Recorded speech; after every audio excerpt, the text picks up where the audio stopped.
Hello, this is Dr. John Russell. I'm excited to have the chance to share with you today and honored by the invitation to be able to participate. Certainly wish that we could be doing this together and in person. I am a consultant for Baxter Scientific. These are the sources that we will reference as we discuss, and these are the objectives that we will go through. We're going to start off by talking a little bit about the past of thyroidology, and then also a little bit about the present, and hopefully some of the future. We'll talk about what ground rules are necessary before we innovate in thyroid care, and then we'll apply these to thyroid surgery and thyroid techniques going forward, and we'll use those to kind of predict the future just a little bit if we can. And I've titled this Thyroid 2021 Incremental Advances. I am an associate professor of head and neck endocrine surgery at Johns Hopkins Hospital, and also the director of endoscopic and robotic thyroid and parathyroid surgery, as well as the Thyroid Tumor Center at Johns Hopkins. Okay, these are a few pictures of gentlemen that you might recognize. On the left-hand side, we of course have Theodore Coker, who is best known for winning a Nobel Prize for bringing the mortality of thyroid surgery down from above 20% to less than 0.5%. Clearly very well deserving, and any time that we talk about thyroid surgery, he is probably at least one of the greatest of the giants upon whose shoulders we stand. Above and in the middle of the slide, you can see the Mayo brothers, who took innovations that they had learned from abroad and brought them back, and really were able to offer a safer surgery to the many people in the heartland who had thyroid goiters, and were able to do this safely. The same can be said for Dr. Halsted, who developed aseptic technique and furthered the innovations in thyroidology. And of course, Dr. Kreil on the right-hand side, who took his techniques and innovations to do thousands of thyroid surgeries at the Cleveland Clinic. And it's interesting, as you talk about thyroid surgery specifically in the past, the Mayo brothers, Dr. Halsted, Kreil, used thyroid surgery and the safety and innovations in thyroid surgery to really advance hospital systems that are still affecting our lives every single day, whether that be Mayo or Johns Hopkins or the Cleveland Clinic, the Leahy Clinic, of course, even the Oshler Clinic down in New Orleans. That these are clinics and hospitals that developed an innovative technique to manage thyroid pathology, and were able to do it safely. And by doing that, they were really able to move forward thyroid care and help their patients, not just the patients that they touched then and there, but also others even to this day. And so thyroid really has a strong background in academia as one of those surgeries where innovation can really drive things forward and help us to take care of patients better and better overall. Currently, just to bring us up to speed from the early 1900s to 2021, we know that thyroid nodules are ubiquitous. They are in more than 80% of Americans, depending on the study that you look at and how hard you look. We know that thyroid cancer, the incidence is increasing, but we know that it's very indolent and that almost no one dies from thyroid cancer. We also know that thyroid surgery is a very safe surgery when it's completed by an experienced and high-volume thyroid surgeon. But really, this is the slide that all of us see over and over, that the incidence of diagnosis of thyroid cancer overall is going up, but the mortality is staying essentially stable as time goes on. And as we think about this and what that means to our patients, really affect how we treat our patients. And it gives us pause and makes us think, well, should we be innovating and doing things differently if almost nobody dies from thyroid cancer? Are we over-treating thyroid cancer? Are there things that we could do? And the answer is probably yes. We are probably over-treating a lot of small thyroid cancers.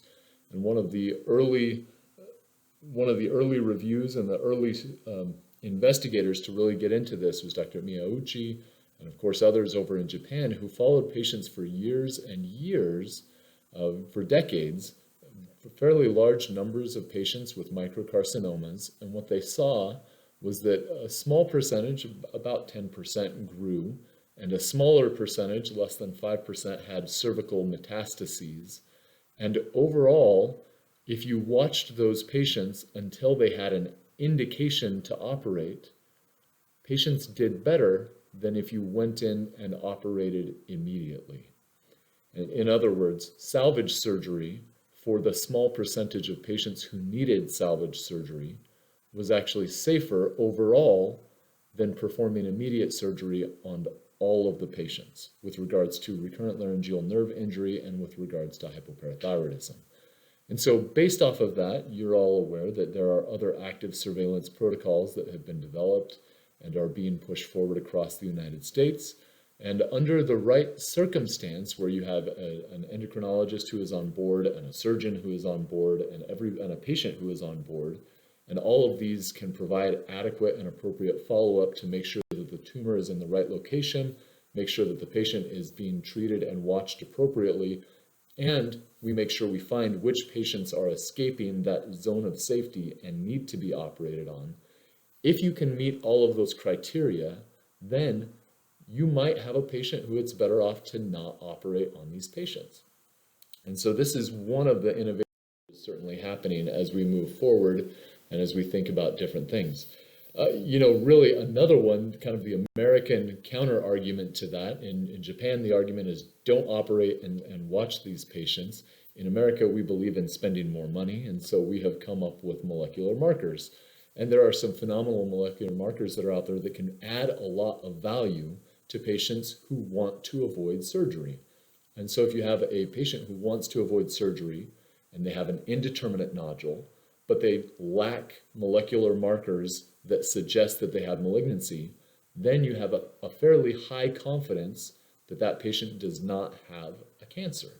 And in that situation, you may be able to observe them, again, in the right scenario where you have an endocrinologist on board and a treatment team and a patient who will follow up. And in those situations, you can use those molecular markers to help. However, they are, again, quite expensive, and so they should be used judiciously only in patients who understand the limits of these tests and understand that it provides a probability, and in patients who do not have symptoms and want surgery anyways, because otherwise you're just throwing that money right away. It doesn't guide your surgery too much as far as what you do. The next step and the next game change that I'm not going to talk about very much right now is as these molecular markers go from being diagnostic and as they start to transition into being prognostic, where you say, unless you have, for example, a BRAF plus a TERT mutation, unless you have a certain constellation of mutations, we are not worried that you are going to have an aggressive tumor. Therefore, we feel comfortable watching you. That's really going to be, I think, one of the greatest innovations that we're going to see in the fairly quick future, is we're going to see a little bit of prognostication from these molecular markers that I think is going to help and guide us. And what's going to be interesting to see is how stable these prognostications are. Are we able to get stability in an unstable tumor like a cancer across a prolonged period of time? Or do mutations beget mutations? I think that's going to be a fascinating thing to watch unfold in the near future. Yeah, another thing that's on the horizon is artificial intelligence for ultrasound. Of course, if you do a lot of thyroid ultrasound and you just kind of have the gestalt of what's going on with the nodule and how concerned about it you are, if you don't do a lot of thyroid ultrasound, if you're in the community, if you're a private practice guy, or sorry, a primary care guy, or gal, and you don't do a lot of thyroid nodules, but you have an ultrasound available and you do it, you may be more inclined to get a biopsy than you should be. But if we can use artificial intelligence to say, hey, this is a super low risk nodule, does not meet criteria, there's a lot of exciting things happening internationally and in the US with some of that as well. A very simple advance that has happened just in the last half a decade is about how much surgery we should be doing. Used to be, if you had a cancer, we recommended taking the whole thyroid out, and now we know that taking out just the half of a thyroid, if it's a small cancer, certainly if it's less than a centimeter, usually if it's less than 2 centimeters, and occasionally if it's less than 4 centimeters, that taking out just half of the thyroid is appropriate and may even be preferred because you have fewer complications the less surgery that you do. And I love this graph right here. This is from a paper looking at the complication rates of patients who had surgery at the hands of high volume surgeon, intermediate volume surgeons, and low volume surgeons. And this was broadly defined as pretty aggressive. A high volume surgeon does more than 100 thyroidectomies in a year, and an intermediate volume surgeon does more than 25 thyroid surgeries in a year. And what you can see is that for all of the different classifications, if you do a half of a thyroid versus a whole thyroid, the patient who has half of a thyroid removed is going to have fewer complications. And that just is intuitive, and we know that. But we also need to remember that high volume surgeons have fewer complications, as you can see in green, which of course we know that makes sense as well. But in order to actually help these patients with small cancers and to avoid complications at a high enough rate that we actually benefit them, it's critical that we really be self-critical and we say, am I doing a high enough volume of these surgeries where my patients are getting the outcomes that they need? Do I need to work with a partner? Is there something that I can do to increase my outcomes for patients? We know that thyroid surgery overall is very safe, but the complications from thyroid cancer are overall rather small. And so if we need to be very thoughtful as we're going forward and when we're operating and how we're doing. Okay, we talked about artificial intelligence. This is, we know that algorithms can help us with almost everything, including whether or not you should eat the food that you drop on the floor. But we know that you can use algorithms to help decide how to get patients out of the emergency room if they have vertigo. There's artificial intelligence, like we talked about earlier with the ultrasounds.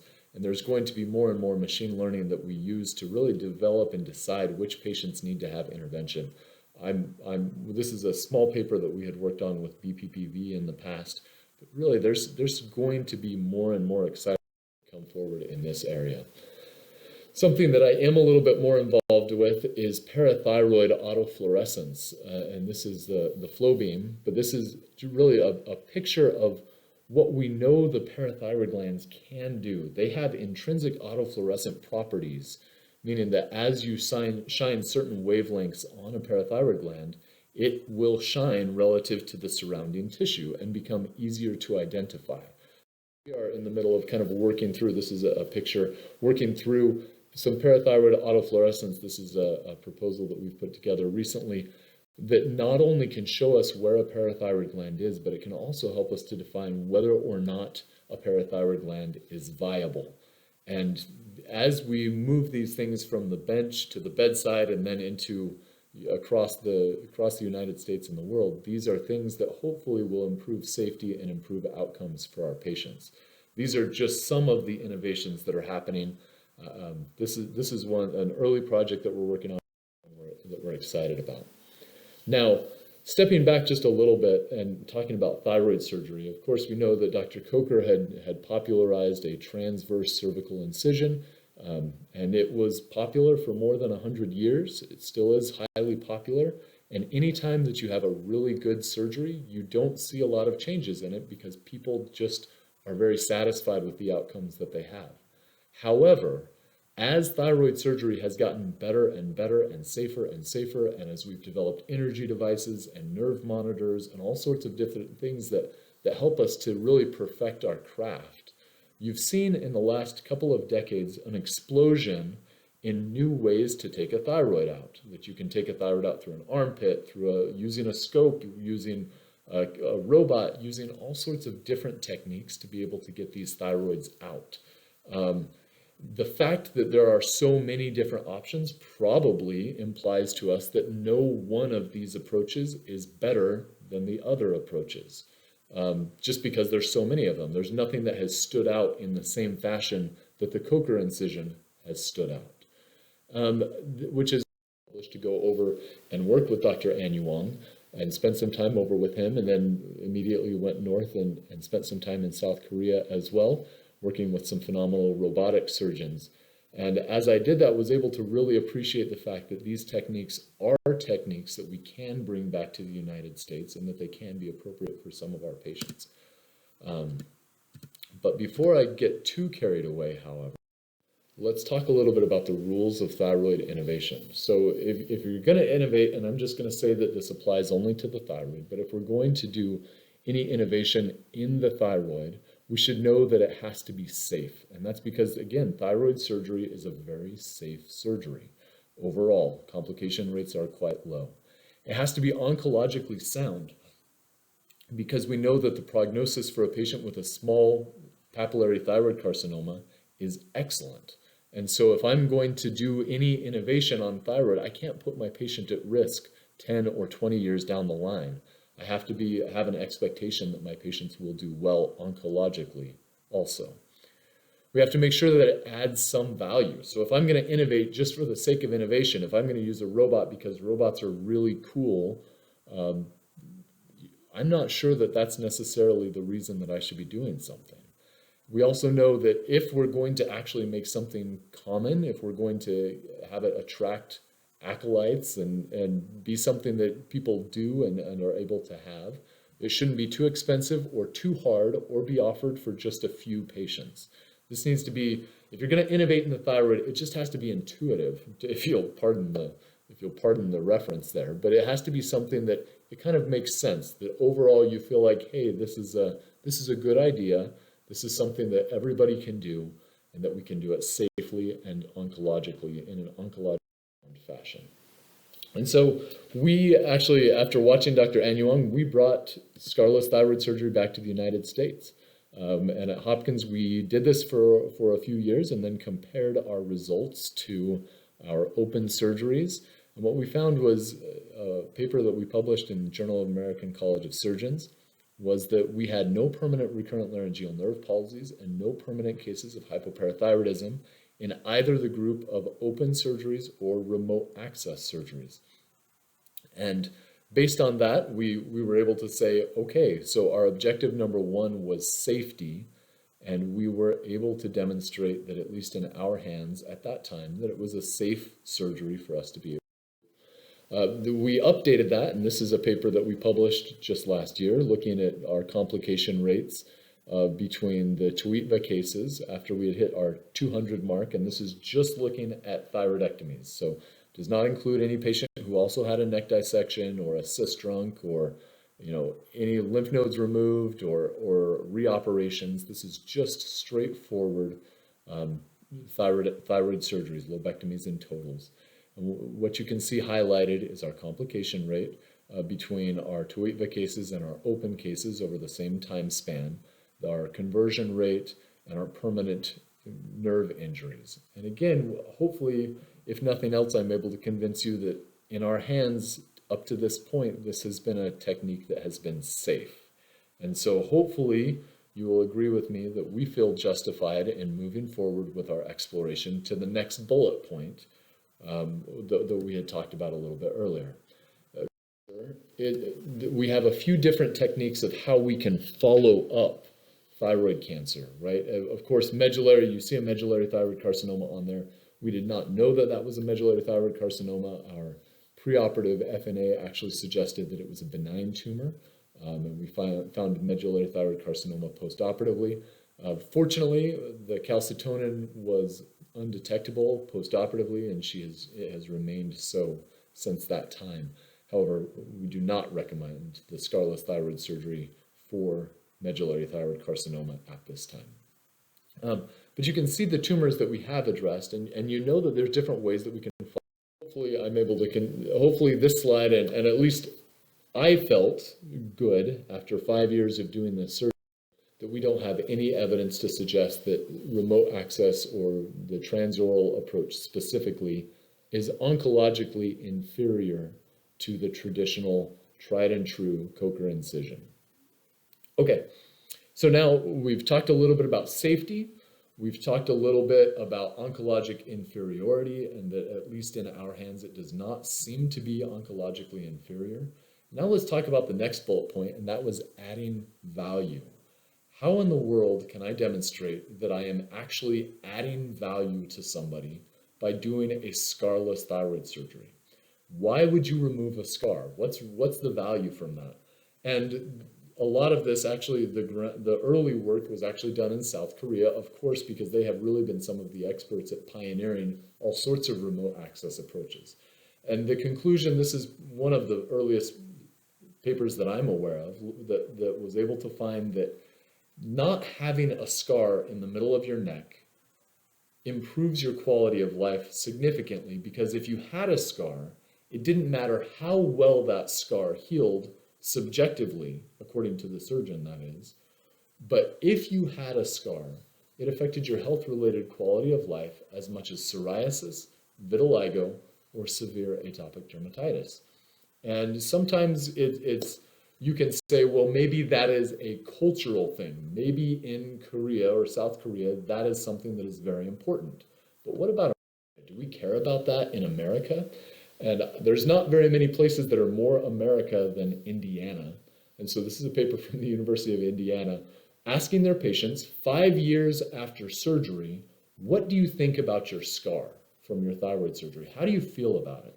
What they found was that about half of patients thought that their scar was excellent.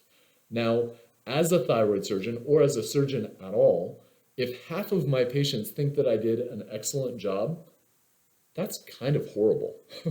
I kind of want every single one of my patients to think that I did an excellent job. And so if half of my patients think I'm excellent, then that means I need to do something better for half of my patients. And in fact, you can see that about 20% of patients felt self-conscious if they had a thyroid scar, even 5 years after surgery. And to me, what was especially mind-blowing was the fact that more than 10% of patients were considering having a scar revision because they didn't like their scar. And this is not data that is 6 months after surgery or even a year after surgery, but this is data that is an average of 5 years after having had thyroid surgery. And so I think this is a very telling study from a very America point of view. But we still weren't sure more that we didn't understand.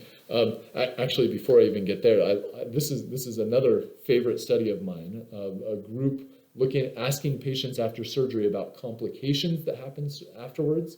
And the number one adverse event that patients complained about, with almost 80% of patients complaining of it, was that they felt that their scar didn't look good.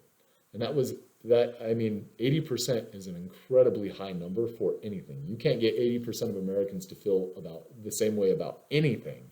But here you are, you'll find that a vast majority of patients agree that they are concerned about their scar, and that it is the number one adverse event of having thyroid surgery. Okay, so we wanted to dig into this even deeper and find out, what does it mean to have a scar? Why is it a problem? Is it really a problem, or do I have a bias because I like to do scarless surgery? So we wanted to figure this out. And so we took 200 casual observers, and we showed them pictures of patients who had had thyroid surgery and other patients who had not had thyroid surgery. And then we asked these observers, what do you think about the people that had thyroid surgery? What do you notice about them? And what they said was that, well, I perceive somebody who has had a neck incision as being less attractive, and I perceive that they have a lower quality of life. And there were other perceptions as well, but those are the two that kind of stuck out to me. Then we asked them, well, what's that worth? Put a value on that. And what we found was that the average person, one of our observers, would pay more than $10,000 so that they didn't have a scar on their neck, so that people don't pass those same judgments on them. It was interesting, especially because among young women, if you dig into the data a little bit more, they were even more averse to having a cervical incision. And that group, when you divide it down, was willing to pay more than $30,000 to avoid having a scar on the front of their neck. And so that was interesting to us. It makes us think, okay, well, we apparently as a society pass judgment on people who have scars on their necks. But what about, what's going on at a subconscious level? And so to dig into the subconscious level, what we did was we wanted to track people's pupils. We wanted to follow their eyeballs and see what they look at when we show them pictures of people that have had thyroid surgery.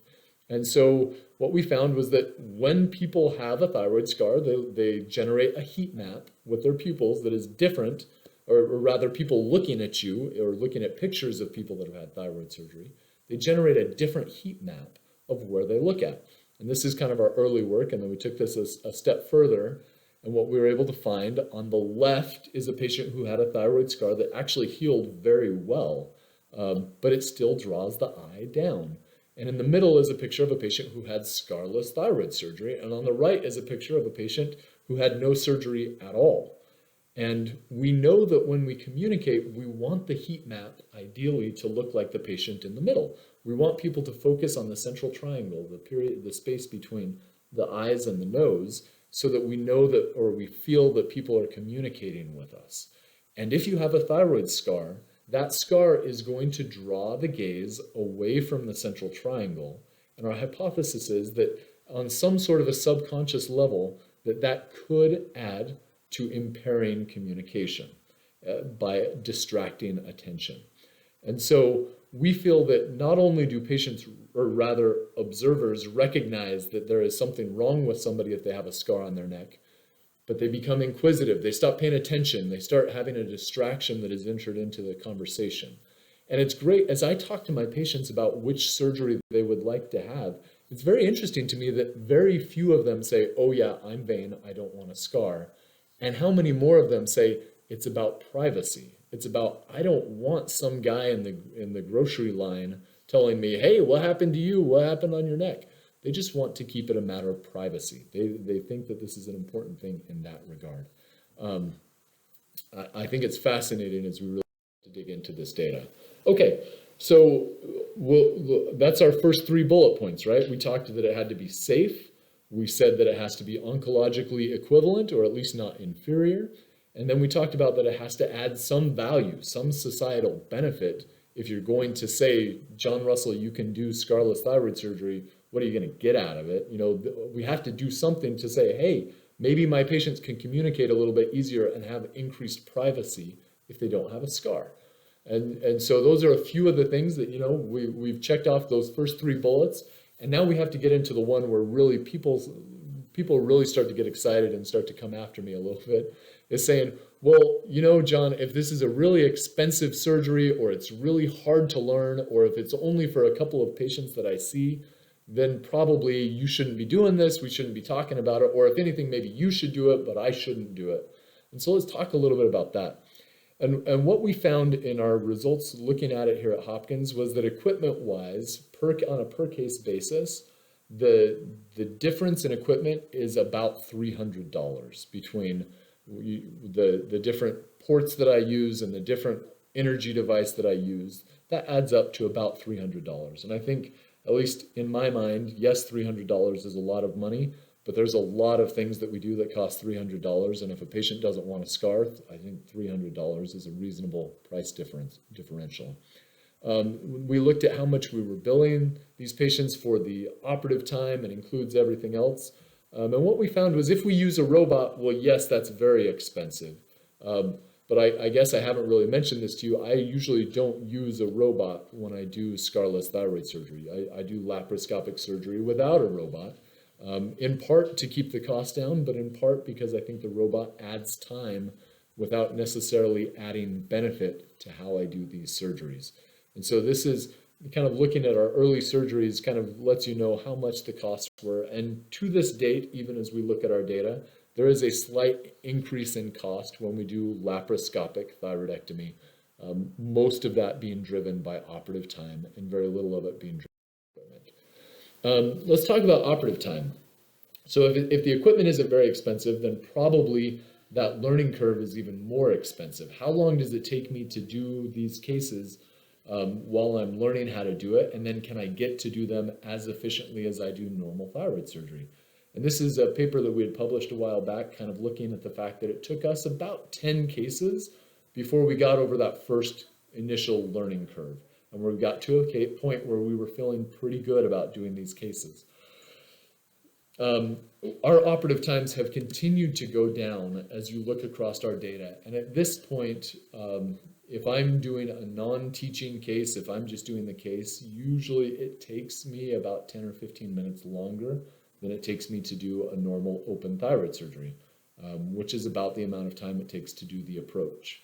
And so overall, this is not significantly more time consuming than traditional thyroid surgery.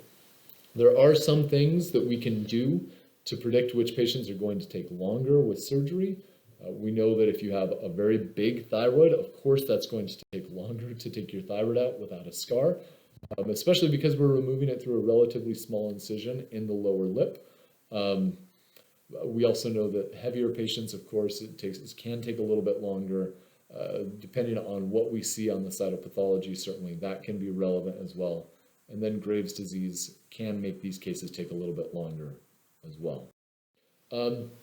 Okay, we also tried to dig into a little bit of, is there a better way to do this surgery? Should we be doing this with a facelift approach? Should we be doing this with a robot? What we found was that, not using a robot doesn't necessarily improve our operative times. You can see that the operative times are pretty stagnant when you add the robot into it, as well as when you use the retrofacial approach. We weren't really getting faster and faster the more of these we did. We found that our patients complained about pain a little bit more. There was more seromas and more issues with hypertrophic scarring. And so overall, we just felt like, apples to apples, head to head, at least for our first 20 cases, the scarless vestibular or transoral vestibular approach seemed like it was more patient friendly. And I think really one of the big things that drove this home for me was when we were doing the retrofacial approach and we asked our patients, occasionally a patient needs a completion thyroidectomy, and we tell them, hey, would you like to do the other side of your thyroid with a retrofacial approach? We had 0 patients who said, yes, let's use the retrofacial approach. Instead, they all opted for the original incision that they could have had. Whereas with the vestibular approach, with the transoral approach, every single one of our patients to this day, after more than 5 years of offering this technique, every single one of them each time has said, yes, please do the transoral technique. And some of them have said, it's just almost a deal breaker for some of them about whether or not they go back in and do a second surgery. And so certainly that to me says that our patients are doing well with the transoral technique and they are appreciating it. Now, I think one of the things, kind of stepping back and stepping away from this, is just to be thoughtful as you do this, of course. You shouldn't be rushing in and doing cancer cases early. Take some time, build up, get at least past that initial learning curve before you start to do cancer cases or even indeterminate nodules. Do a relatively high volume of benign cases first.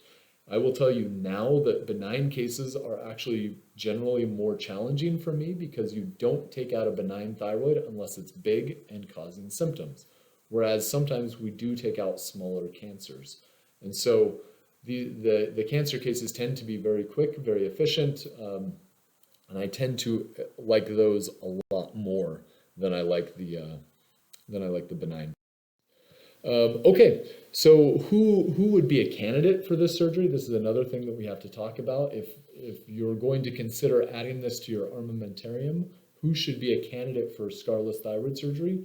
The great thing about this vestibular approach, the transoral approach, is that any lobe that is less than 10 centimeters is a candidate for it. And so almost everybody that walks into your clinic is a candidate for this procedure.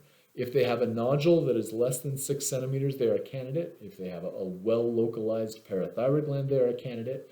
Indeterminate nodules, they are candidates. And if it's a small cancer, they are candidates. And so we looked at this across 3 different institutions.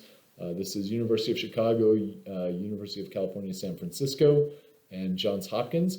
What you can see is that a majority of our patients in those 3 endocrine surgery practices, and of course I'm a head and neck endocrine surgery, and the other 2 were general surgery endocrine surgery, a majority of patients walking in our doors are candidates for remote access thyroid surgery, specifically the transoral vestibular approach. And so this is not a niche surgery. This is something that is something that almost everybody, almost a majority of patients rather, a majority of patients can have this surgery. And so that's probably why Dr. Benucci was able to publish this paper recently stating or finding that the number of TOETVA cases has gone up significantly faster than the number of cases using other techniques. That patients are appreciating this and more surgeons are adopting this relative to what has been adopted in the past with the breast approaches or with the retroauricular approaches and some of the different techniques that have been used. So that's great, and we've talked about a few things about innovation, but let's talk a little bit more about what's coming. And I would say scarless thyroid surgery, if you're a high volume thyroid surgeon, if you do 100 thyroid surgeries in a year, I think I think you should be offering your patients some sort of remote thyroid surgery. I think that will become an expectation in North America, just like it is in Korea and other parts of the world. And I think of the different approaches, the ones that I have tried, I think that I'm confident that the vestibular approach, as the only one without a cutaneous incision, I'm confident that this is the one that patients appreciate the most and that is the easiest for you to learn. So if you're a high volume thyroid surgeon, we should talk, because I would love to help you learn how to do this. But what's coming and what's even easier, maybe if I do 20 or 30 thyroids in a year, what's in the pipeline for me and how is that going to change my practice? And I think what we're actually seeing that's here now and growing very quickly in popularity is thermal ablation. Radiofrequency is the most common, the most popular, but there's laser ablation, high intensity focused ultrasound. I am over the moon excited about, because that one has the potential to be completely non-invasive and only use paddles on the skin, which I think is a phenomenally exciting thing to talk about, but I'm not going to talk about it right now. As well as microwave for really huge nodules and the promise that it adds to just cause an incredible amount of shrinkage of these nodules in a very short amount of time. But these are the different technologies that are out there. They've all been demonstrated effective in different parts of the world, in the thyroid and in different body parts as well. And so we're starting to build up this track record of saying, hey, if I know that I can ablate tumors in other body parts safely and effectively, why am I not doing that in the thyroid, where I know that almost all of these tumors are going to be benign, and I know that my only chance to benefit a patient is by doing something that is very safe and very low morbidity. And so it seems like these thermal techniques, if they can be done properly and safely and inexpensively, that there could be a lot of promise for some of these techniques. So let's dig into that just a little bit. In order to dig into that, we have to change our mindset as surgeons to stop thinking of ourselves as surgeons and start thinking of ourselves as interventionalists. And stop thinking about ourselves as either the guy or the gal that is holding a scalpel, and instead thinking of ourselves as the people who know the anatomy better than anyone else. And so if my patient needs an intervention done, well, I should be that person that's doing it. It shouldn't be anybody else. As a surgeon, I'm in the neck, I'm doing thyroid surgery, I'm doing neck surgery, and so I should be the one, if my patient needs a new technique, I need to be at the forefront of that, learning that technique so that I can continue to offer the safest and best care for my patients with the most diversity of options. And that's going to require a change in mindset. This is a slide from Leo Rangel from Rio de Janeiro, looking at the value of treating benign thyroid nodules with radiofrequency ablation.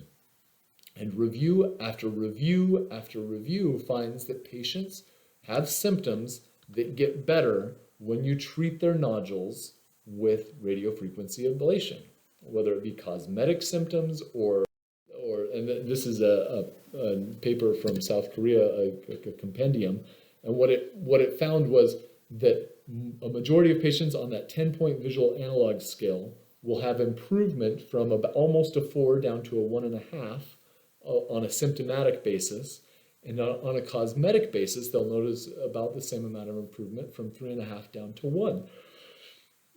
And so patients are finding symptomatic and cosmetic relief from radiofrequency ablation, which is a very safe and inexpensive and very learnable thing that we can begin as interventionalists. And so then you're going to say, okay, well, John, you can do that for thyroid nodules. That's great. But what about small cancers? Because we know there's a lot of small cancers.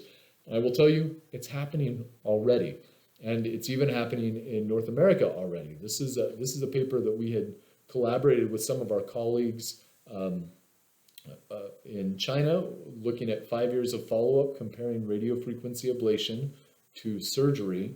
And what we found was that when you look at the 5-year outcomes of these patients, the recurrence rate among microcarcinomas is equivalent between the RFA and the surgery groups. And the complication rates are almost identical, and the costs are a little bit less. And if anything, and certainly recovery is shorter, and the time on the table is certainly shorter. And so as you start to dig into all of this information, you start to say, well, maybe for these patients that we could be watching, maybe this offers an approach to do some intervention that may decrease the risk of recurrence in the future, or decrease the risk of metastasis, or even make these nodules completely disappear. And it starts to get a little bit exciting as you think about what you may be able to do in the future with microcarcinomas. Okay, and so really, kind of as we start to conclude, I think that there's a few things that are important as we wrap up, that we should only be treating nodules that will affect morbidity or mortality, that we need to really hone in on finding which nodules are really going to go south. We need to prognosticate, we need to be careful, we need to realize and remember that not all thyroid pathology is going to be problematic, and we need to be treating only the things that are either causing problems now or will cause problems in the future. And then as we really start to look into what some of our research today has talked about, we hope that we can be able to heal our patients without any complications, with no scars, no pains, with low cost, and treat as many people as we possibly can.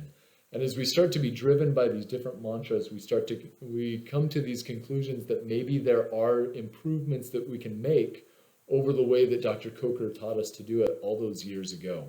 And whether that be with small steps like a scarless thyroid surgery that we can tell our patients more about it and refer them if appropriate, or learn the technique ourselves, or whether that be something like us getting training about radiofrequency ablation. We at Hopkins have a training course that's going to happen April 9th. I believe that's actually after the fact as far as we're concerned for this course. But there are courses ongoing where you can learn and get more exposure to these techniques, so that at the very least you can have intelligent conversations with your patients about them. And alternatively, you can consider doing them yourself. But certainly, as we move forward, I think it's important that we remember to be leaders. And I think as we talk about that, one of the key things to remember is that sometimes it's the things that we think we know that are really bigger problems than the things that we acknowledge that we don't know.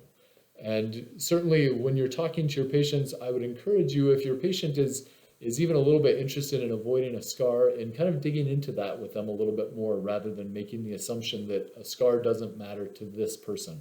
I'm constantly amazed at the number of 65-year-old men who are interested in scarless thyroid surgery. Not necessarily a population that I would have considered the ideal candidate for this surgery, but nevertheless, we've got a large number of patients in that demographic who are interested in doing this.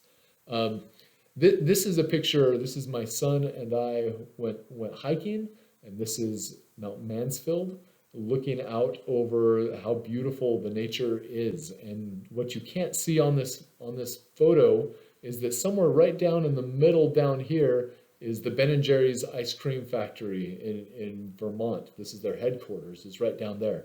And I love the fact that somehow in the middle of this beautiful nature, you're able to have this center of commerce and this activity that's going on without leaving a large impact on the environment. And I think in some way that's what we are trying to do with the thyroid. We're trying to get in and get out without letting anybody know that we were there, so that the neck of somebody looks just as beautiful as it did before we were there, and so that people don't they have their privacy, they don't have to explain why they have these scars and why they have these different problems. But for today, again, thank you very much for the chance to discuss with you. I hope at the end of this lecture you at least feel that you understand that there are innovations that are happening, whether it be molecular markers, whether it be just being considerate about who we operate on and when we operate on them and how we operate on them and how much surgery we do, and also considering, should my patient have a scar? Is that something that is safe? Hopefully it's not inferior oncologically. Hopefully our patients find that it adds some value and that it's something that I can learn how to do and that I can then offer to my patients in a relatively efficient way and offer to many of my patients. I hope that all of you also remember that radiofrequency ablation, it's here already. It's something that we as surgeons need to be adopting quickly, and we need to be offering to our patients because we are the most familiar with the anatomy. There are burdens and hurdles that we will have to cross with regards to payers and them acknowledging the value of this technique, but these are things that are surmountable. And as we do that, we're going to find that our patients have the options that are necessary for them to get the best care that they need. So again, thank you very much for the chance to speak at this lecture, at your lecture, and be well.